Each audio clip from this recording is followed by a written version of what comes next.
কেমন আছেন? আশা করি ভালো আছেন। আমিও খুব ভালো আছি। আমি আবার হাজির হয়ে গেছি রিমিস কিচেন রান্নাঘর থেকে। দেখুন, আজ আপনাদের জন্য একটা ভর্তার রেসিপি নিয়ে এসেছি। এটা কাঁঠালের বীজ। এই দেখুন কাঁঠালের বীজ। আমি কাঁঠালের বীজটা এভাবে ছুলে নিয়েছি, ছুলে এভাবে করে নিয়েছি। নিয়ে তারপরে কাঁঠালের বীজটা প্রেসারে সেদ্ধ দিয়ে নিয়েছি। সেদ্ধ বীজটা এভাবে আমি আস্তে আস্তে উপরের খোলাটা ছাড়িয়ে নিয়েছি।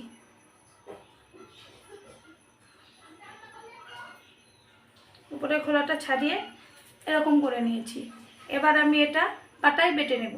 এখানে আছে কাঁঠালের বীজ সেদ্ধ, আর এখানে আছে কিছু কাঁচা লঙ্কা আর শুকনো লঙ্কা শুকনো খোলায় ভেজে নিয়েছি, রসুন আর কালো জিরে সব কিছুই আমি শুকনো খোলায় ভেজে নিয়েছি।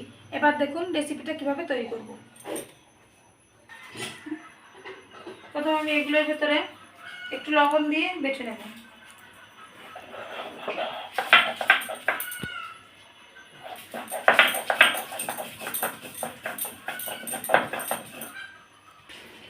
দেখুন আমার এই মশলাটা বাটা হয়ে গেছে। এবার আমি বীজগুলো বেটে নেব।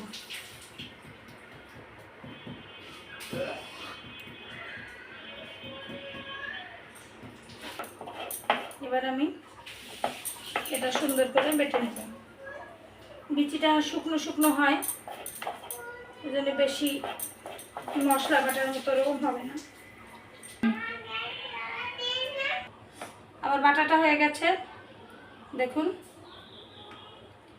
এবার আমি পরিবেশনের জন্য এটা তুলে নেব। দেখুন আমার কাঁঠালের বীজ বাটাটা হয়ে গেছে। এভাবে আপনারা একদিন করে খাবেন, আশা করি সবার ভালো লাগবে। যদি ভালো লেগে থাকে আমি লাইক কমেন্ট করে জানাবেন। আর রিমিস কিচেন চ্যানেলটা সাবস্ক্রাইব করে এর সঙ্গেই থাকুন। ধন্যবাদ সবাইকে।